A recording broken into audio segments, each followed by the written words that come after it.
She is the horizon to which we can walk to, the maturity to which we are called to, and the possibility within each one of us.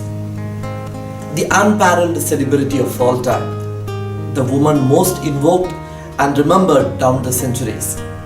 In the life of Mary, we have a great example, and in her virtues, a great inspiration for our lives. Just like any Jewish girl of her time, she was a peasant maiden, most probably dark-haired, clothed in rough, hand-woven clothes. Her daily chores included collecting water from the village well, baking bread, growing plants and vegetables at home, tending the sick and the aged. Most probably, her hands were rough and her skin sunburned.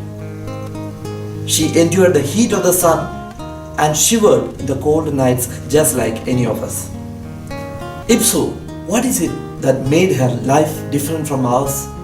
The Gospel passage of today has the answer to this question in the words of Saint Elizabeth.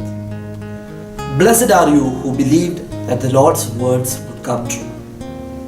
Today we celebrate the life and virtues of Mary because she believed and trusted in the Lord.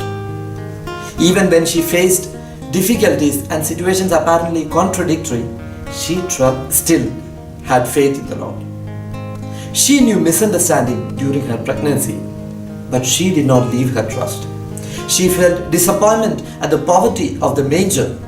She knew what it was to be lonely during her exile. Amidst all these, she submitted herself to the will of the Father.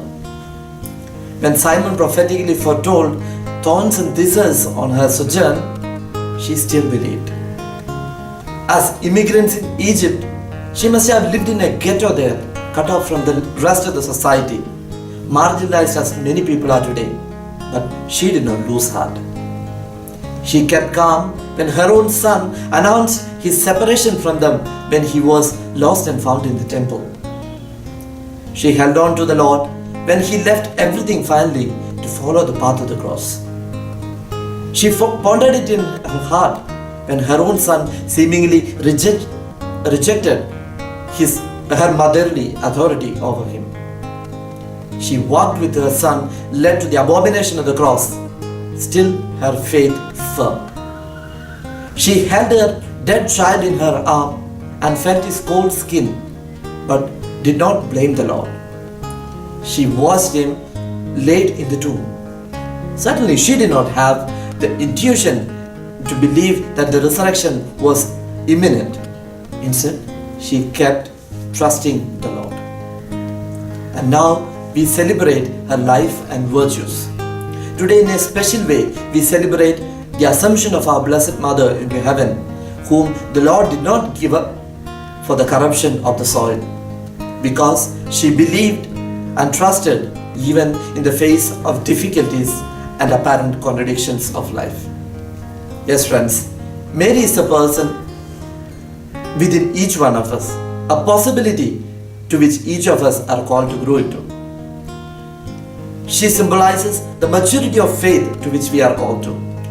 From her first question, but how can this be done, to her last directive, do as he tells you, we can see how her soul was getting matured.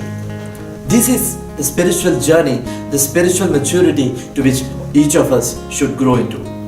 You and I am becoming Mary when we stay close to the Lord, even in the dark corridors of our lives, and let the will of God to take its course.